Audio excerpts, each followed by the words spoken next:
বর্তমানে আমাদের বাংলাদেশে নির্বাচনের বাতাস বইতেছে। তাই আমাদের নেতা তারুণ্যের অহংকার তারেক রহমান আমাদেরকে বলে দিয়েছেন এই 31 দফা কর্মসূচি, যে কর্মসূচিতে রাষ্ট্র গঠনের সম্পূর্ণ 31 দফা আছে, সেইগুলো আমরা গ্রামে গঞ্জে যাতে সাধারণ জনগণের কাছে আমরা পৌঁছে দিই, সেই লক্ষ্যে আমরা কাজ করতেছি। তাই আপনারা সবাই আমরা একটু পরে লিফলেট বিতরণে যাব।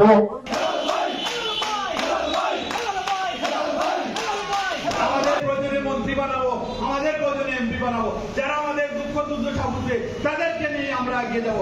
নির্যাতনের শিকার ছিলেন, কিন্তু আমরা সেদিন থেকে যিনি আমাদের পাশে ছিলেন তিনি আমাদের আর কেউ নন, তিনি আমাদের আজকের এই প্রধান অতিথি জনাব হেলালুদ্দিন সাহেব। আমাদেরকে সহযোগিতা করেছেন, শীত মৌসুমে আমাদেরকে কম্বল দিয়ে সহযোগিতা করেছেন। দিলদার হোসেন সেলিমের মাধ্যমে লোকের নেতা নেতৃত্ব দিলে কি পরিমাণ সাহায্য আল্লাহ, এটা আমরা তো সেলিমে বুঝিয়ে দিয়েছেন।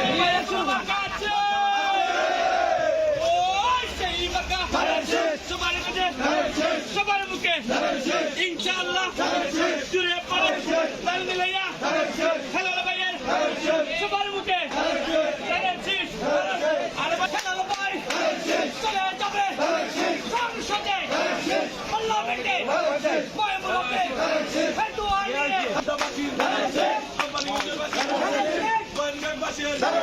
সবাই বলো